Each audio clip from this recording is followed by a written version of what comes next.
hands of the terrorist organization Hamas, a group whose stated purpose for being is to kill Jews. This was an act of sheer evil. More than 1,000 civilians slaughtered, not just killed, slaughtered in Israel. Among them, at least 14 American citizens killed. Parents butchered using their bodies to try to protect their children. Stomach-turning reports of babies being killed. Entire families slain. Young people massacred while attending a musical festival to celebrate peace. Women raped, assaulted, paraded as trophies. Families hid their fear for hours and hours, desperately trying to keep their children quiet to avoid drawing attention. And thousands of wounded, alive but carrying with them the bullet holes and the shrapnel wounds and the memory of what they endured. You all know these traumas never go away. There's still so many families desperately waiting to hear the fate of their loved ones, not knowing if they're alive or dead or hostages. Infants in their mother's arms, grandparents in wheelchairs, Holocaust survivors abducted and held hostage. Hostages whom Hamas has now threatened to execute in violation of every code of human morality. It's abhorrent. The brutality of Hamas, these bloodthirstiness brings to mind the worst rampages of ISIS. This is terrorism. But sadly, for the Jewish people, it's not new. This attack has brought to the surface painful memories and the scars left by a millennia of anti-Semitism and genocide of the Jewish people. So in this moment, we must be crystal clear. We stand with Israel. We stand with Israel.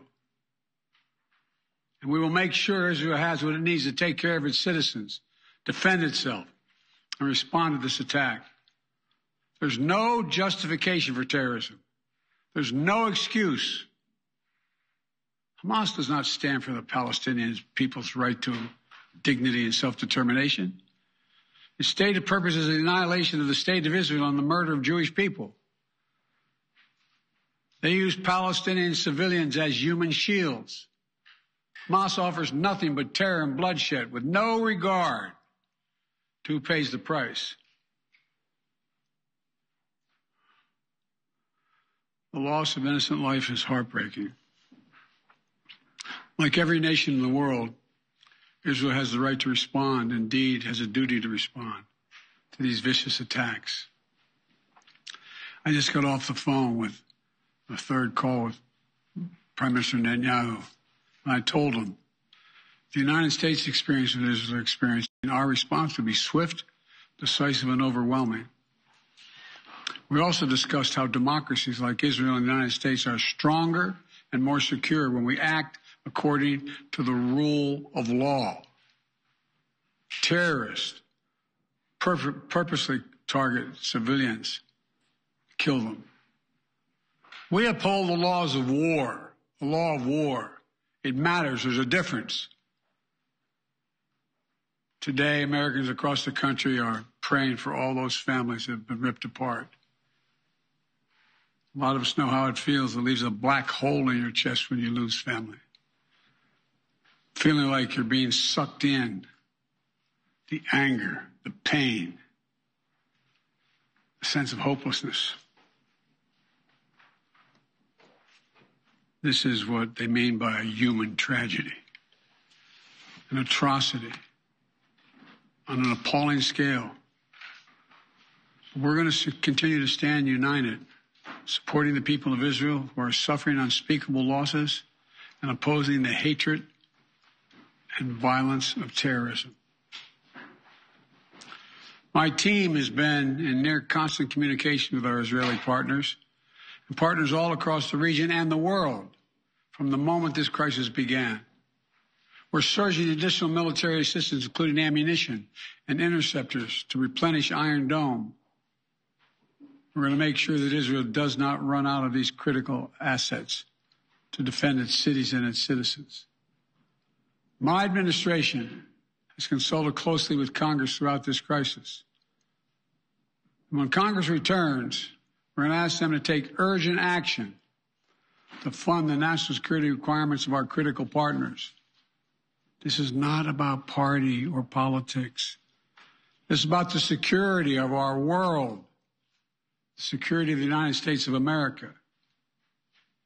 We now know that American citizens are among those being held by Hamas. I've directed my team to share intelligence and deploy additional experts from across the United States government to consult with and advise Israeli counterparts on hostage recovery efforts. Because as president, I have no higher priority than the safety of Americans being held hostage around the world. The United States has also enhanced our military force posture in the region to strengthen our deterrence. The Department of Defense has moved the USS Gerald R. Ford Carrier Strike Group to the Eastern Mediterranean and bolstered our fighter aircraft presence. And we stand ready to move in additional assets as needed. Let me say again, to any country, any organization, anyone thinking of taking advantage of this situation, I have one word: don't. Don't. Our hearts may be broken, but our resolve is clear. Yesterday, I also spoke with the leaders of France, Germany, Italy, and UK to discuss the latest developments with our European allies and coordinate our united response. This comes on top of days of steady engagement with partners across the region. We're also taking steps at home. In cities across the United States of America, police departments have stepped up security around centers of Jewish life. The Department of Homeland Security and the Federal Bureau of Investigation are working closely with state and local law enforcement and Jewish community partners to identify and disrupt any domestic threat that could emerge in connection with these horrific attacks. This is a moment for the United States to come together, to grieve with those who are mourning. Let's be real clear. There is no place for hate in America. Not against Jews, not against Muslims, not against anybody. We reject. What we reject is terrorism. We condemn the indiscriminate evil, just as we've always done. That's what America stands for. You know, just over 50 years ago, I was thinking about it this morning, talking to the Secretary of State, the Vice President in my office. Over 50 years ago, as a young senator, I visited Israel for the first time as a newly elected senator. And I had a long, long trip, a meeting with Golda Meir in her office just before the Yom Kippur War. And I guess she could see the consternation on my face as she described what was being faced. They were facing.